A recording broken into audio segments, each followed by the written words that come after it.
Hello నమస్తే అండి, welcome to కరిమాస్ kitchen. ఈరోజు మనము అలసంద వడలండి, నాటుకోడి పులుసు ఎలా తయారు చేయాలో నా వేలో చూద్దామండి. నేను ముందుగా కుండ పెట్టేశాను. ఈరోజు మనము హాండీలో చేద్దామండి. తర్వాత ఆయిల్ వేడెక్కిన తర్వాత నేను ఉల్లిపాయలను యాడ్ చేశాను. ఒక పెద్ద ఉల్లిపాయ తీసుకొని ఇలాగా చిన్న ముక్కలుగా కట్ చేసుకున్నానండి.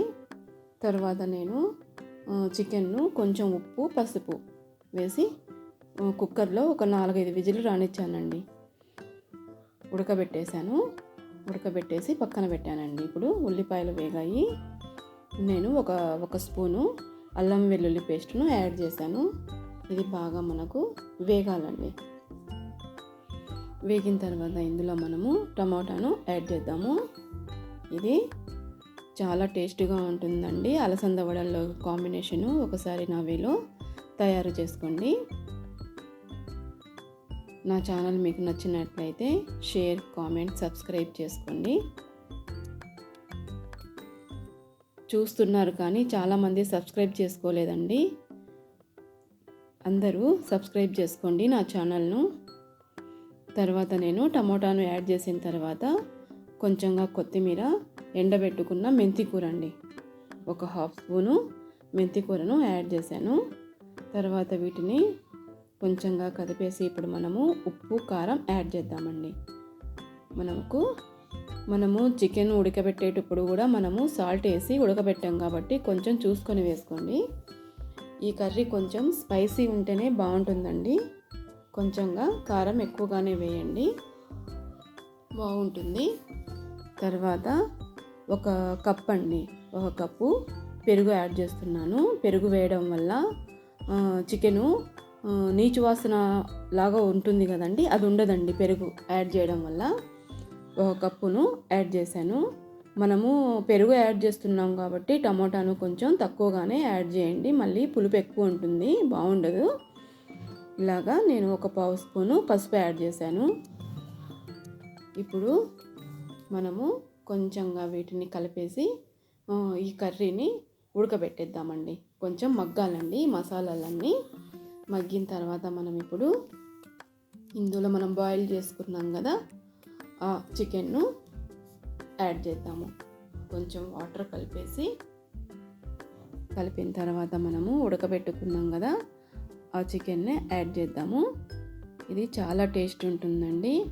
ఈ కాంబినేషను వడలు, అలసంద వడలు, చికెన్ అండి, నాటుకోడి పులుసు సూపర్గా ఉంటుంది. ఒకసారి నా వేలో తయారు చేసుకోండి. రోటీ, రైసుల్లో కూడా చాలా బాగుంటుందండి ఇది.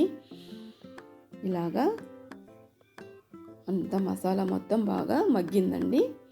ఇప్పుడు మనము ఇందులో ఉడకబెట్టుకున్న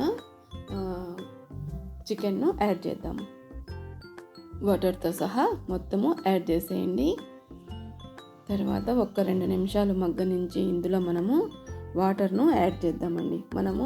మనకు కావలసినంత చిక్కదనాన్ని బట్టి మనము యాడ్ చేసుకోవాలండి. మనము రోటీ, పూరి, చపాతీలోకి అయితే కొంచెంగా మనకు పులుసు ఉంటేనే బాగుంటుందండి ఈ కర్రీ. ఇలాగా మనము ఒక 2-3 నిమిషాలు మూత పెట్టేసి మగ్గనిద్దాము. తర్వాత ఇందులో మనకు కావలసినంత వాటర్ నుండి నేను 2 కప్పుల వాటర్ను యాడ్ చేశాను. యాడ్ చేసి ఒక 10-15 నిమిషాలు బాగా ఉడకబెట్టానండి నేను ఈ కర్రీని. ఇలాగా ఒక 2 కప్పులు యాడ్ చేశాను. బాగా కలిపేసి మూత పెట్టేసేయండి. కొంచెం కష్టపడితేనండి మనము రుచికరంగా బయట నుంచి తెచ్చుకోకుండా ఇంట్లోనే హ్యాపీగా తయారు చేసుకొని తినొచ్చండి. ఇలాగా మొత్తం బాగా నేను వాటర్ వేసిన తర్వాత ఒక 10-15 నిమిషాలు బాగా ఉడకబెట్టాను కర్రీని. బాగా ఉడికింది. ఇందులో ఇప్పుడు నేను కొబ్బరి పొడి అండి, కొబ్బరిను కొత్తిమీర 2 కలిపి మిక్సీ పట్టేశాను. కొంచెం వాటర్ వేసి మనకు గ్రేవీ చిక్కదనం రావాలంటే ఇలాగా పేస్ట్ చేసుకోవాలండి. మిక్సీలో కొంచెం వాటర్ కలిపేసి ఎండు కొబ్బరి, కొంచెంగా కొత్తిమీర 2 కలిపి పేస్ట్ చేసేసి ఇందులో మనము యాడ్ చేసుకోవాలి. తర్వాత ఇందులో మనము 1 స్పూను ధనియాల పొడి అండి, తర్వాత ఒక 1/2 స్పూన్ అండి ఒక పావు స్పూను దాల్చిన చెక్క, లవంగాల పౌడర్ అండి కొంచెంగా యాడ్ చేయండి. ఇది మంచి సువాసన వస్తుందండి. కర్రీ చాలా టేస్ట్గా ఉంటుంది. నేను సర్వ్ చేసి నేను మీకు చూపిస్తాను. తర్వాత కొంచెంగా కొత్తిమీర యాడ్ చేసి స్టవ్ను బంద్ చేసేయండి.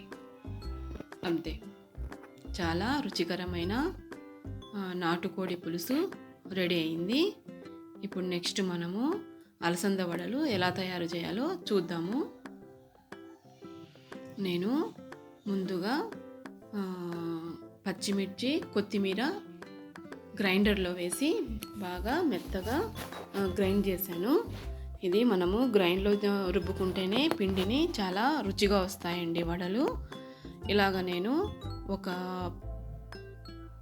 100 గ్రామ్స్ ఉంటాయండి పచ్చిమిర్చి, 100 గ్రామ్స్ పచ్చిమిర్చి, ఒక చిన్న కొత్తిమీర కట్ట తీసుకున్నాను. తర్వాత ఒక 1/2 కిలో అండి అలసందలు. ఇవి నేను అలసంద బేడలను నానబెట్టాను.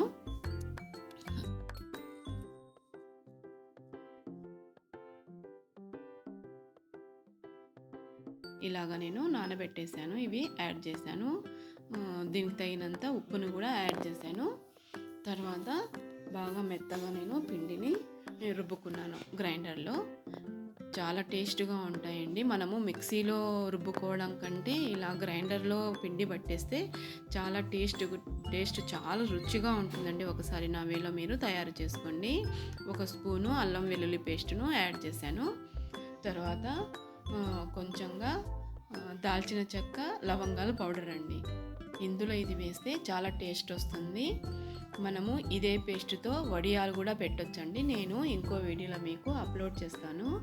తర్వాత ఒక 2 పెద్ద సైజు ఉల్లిపాయలను తీసుకొని ఇలాగ ముక్కలుగా కట్ చేసి ఈ పేస్ట్లో యాడ్ చేశాను. ఇది మనకు బాగా మెత్తగా రుబ్బుకోవాలండి. మనము దీనితో వడియాలు కూడా పెట్టొచ్చు అన్నాను కదా, దానితో కూడా కర్రీ చేస్తారండి ఉల్లిపాయ వేసి. నేను ఇంకోసారి మీకు ఆ వీడియోను అప్లోడ్ చేస్తాను. బాగా మెత్తగా రుబ్బుకోవాలండి. తర్వాత మనము స్టవ్ మీద ఆయిల్ పెట్టేసి వడలు వేసుకుందాము.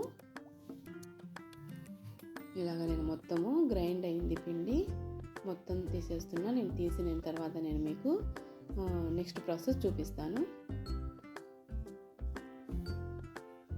ఇలాగా మొత్తం పిండిని నేను తీసానండి. నాకు 1/2 కిలోకి ఇంత పిండి అయిందండి. తర్వాత కొంచెం నీళ్ళు అద్దుకొని ఇలాగా కవర్ తీసుకున్నాను. నేను ప్లాస్టిక్ కవర్ తీసుకొని కొంచెం నీళ్ళు అద్దుకున్నాను, చేతికి అంటుకోకుండా అండి పిండి. ఇలా వడల్లాగా వేసాను. చాలా టేస్ట్ ఉంటాయండి. నా వేలో ఒకసారి తయారు చేసుకోండి. నా ఛానల్ మీకు నచ్చినట్లయితే షేర్, కామెంట్, సబ్స్క్రైబ్ చేసుకోండి. నేను వీటిని సర్వ్ చేసి నేను మీకు చూపిస్తాను. మనము రైస్తో తినొచ్చండి వీటిని. రోటీ, చపాతీ ఏ దానిలోకైనా చాలా బాగుంటుందండి. పుల్కాల పప్పు, జొన్న రోటీ ఏ దానిలోకైనా చాలా బాగుంటుందండి. ఇది రాయలసీమ స్పెషల్ అండి. మనము ఆయిల్లో నిదానంగా బాగా క్రిస్పీగా వేయించుకోవాలండి. ఇలాగ మనకు క్రిస్పీగా వస్తాయండి. చాలా బాగుంటాయి అలసంద వడలు. ఇది నా వేలో మీరు ఒక్కసారి ట్రై చేయండి. నేను మీకు ఇవి సర్వ్ చేసి చూపిస్తాను. చూసారు కదా, నేను ఇలాగా సర్వ్ చేశాను. చాలా క్రిస్పీగా, లోపల బాగా మృదువుగా ఉంటాయండి. చూడండి ఇలాగా ఎంత బాగా వచ్చాయో. మనము వీటిని ఇలాగా గ్రేవీలో అద్దుకొని తింటే చాలా బాగుంటాయండి. ఒకసారి నా వేలో మీరు కూడా తయారు చేసుకోండి. నా ఛానల్ మీకు నచ్చినట్లయితే షేర్, కామెంట్, సబ్స్క్రైబ్ చేసుకోండి. ఇది మనము రైస్లో కూడా చాలా బాగుంటుందండి. రైస్లో కూడా మనకు ఈ కర్రీ.